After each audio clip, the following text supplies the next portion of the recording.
Magandang araw po mga kawangis ko, kung saan man sulok ka ng mundo at nakakanood ng channel ko. Ito ang inyong lingkod, Anton Olson, sa mga kapwa ko OFW dyan sa Middle East. Yumkin Said, sa mga nakasubscribe na sa akin, syukran kater. Sa mga hindi pa dyan nakasubscribe sa akin, please don't forget to subscribe my channel and likes my videos. Ngayon, pag-uusapan muna natin yung statement ngayon ni VP Sara after ang pagbutuan po sa Senado ng i-archive ang impeachment trial. Ibig sabihin, ilibing na, ibasura na. Ito po ang kanyang unang litanya ni VP Sara. I wanted a bloodbath, meaning I wanted all the pieces of evidence from the prosecution and all the pieces of evidence from the defense presented for everyone. But unfortunately, wala na siya. So possibly, wala na kabalo, 2026, 2027, 2028, na ay mga mag-file na po og impeachment. That will be another opportunity to answer.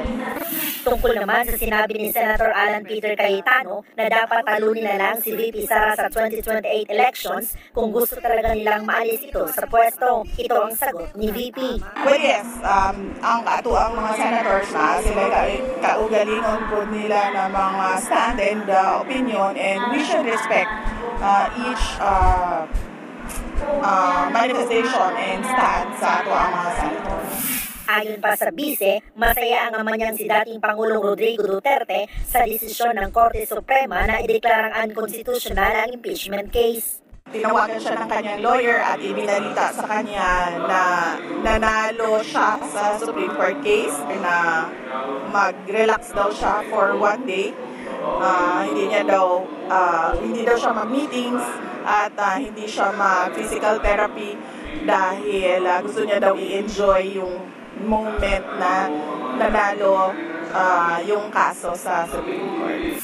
Kinumpirma na rin ni VP Sara na pinagbawalang makabisita ang common law wife ng dating Pangulo na si Hanlet Avancenia sa detention facility sa The Hague. Hindi ko alam kung ano ang rason dahil hindi pinakita sa amin yung papel kung ano yung rason ng pagbabawal ng pagbisita ni Ms. Hanlet Avancenia.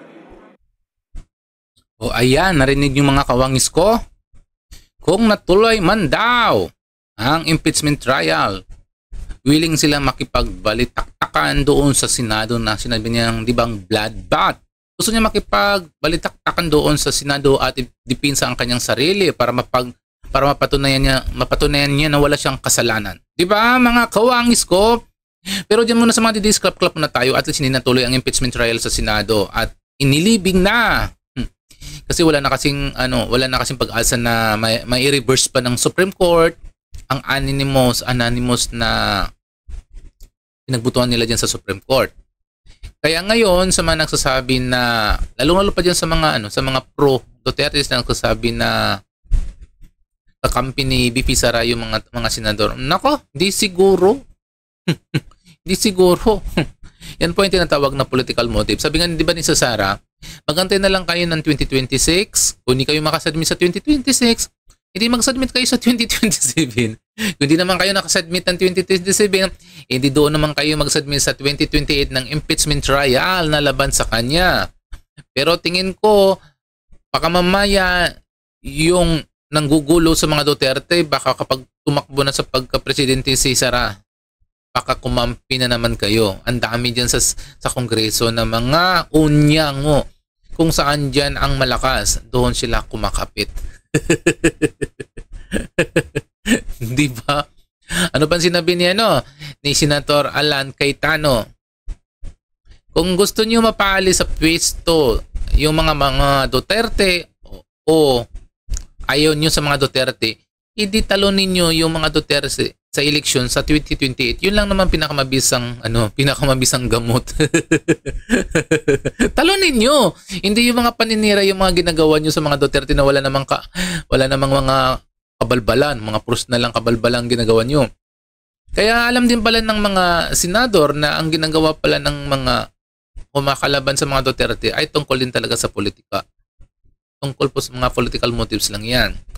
Kaso lang, malungkot isipin, kahit umaayon na yung Supreme Court at ang Senado, ito yung Kongreso talagang ngaw-ngaw pa rin ng ngaw-ngaw. Tignan nyo yung sinabi ni Senator, hindi Senator pala to, ni De Lima. Hindi pa raw tapos ang laban. Kaso mo nga, hindi mo nga maayos-ayos eh. Ito si De Lima, kung magsalita, akala mo yung linis-linis, no? Parang walang bahid ng kadungisan sa pagkatao niya. Diyos ko mio. Kung ako sa'yo, De Lima, tumigil ka na.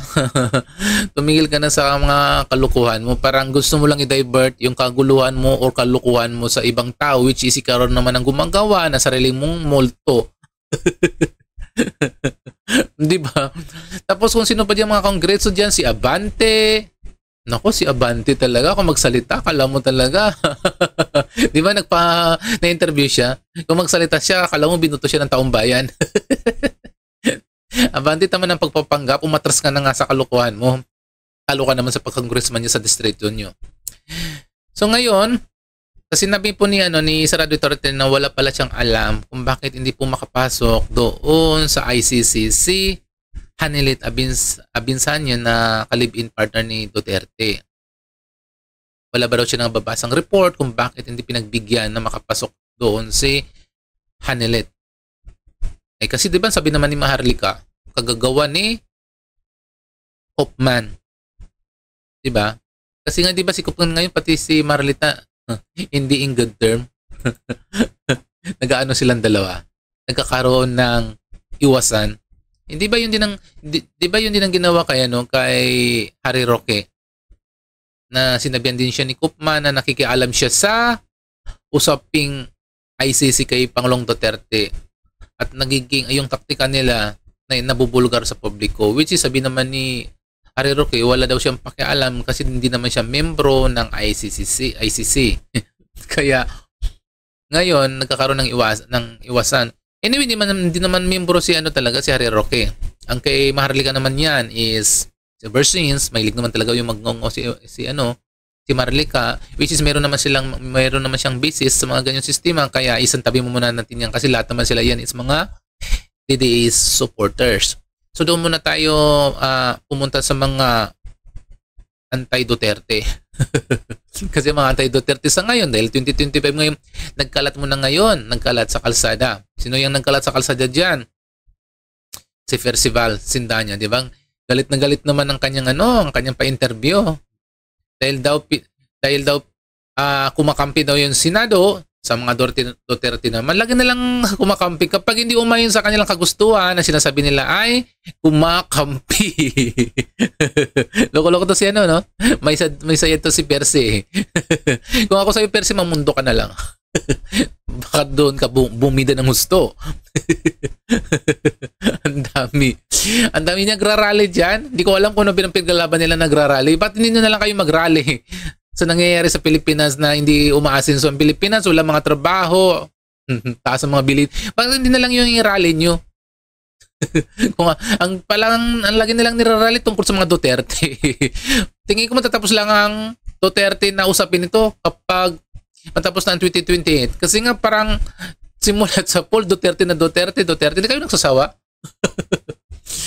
So ayan po muna nga mga mga kawangis ko.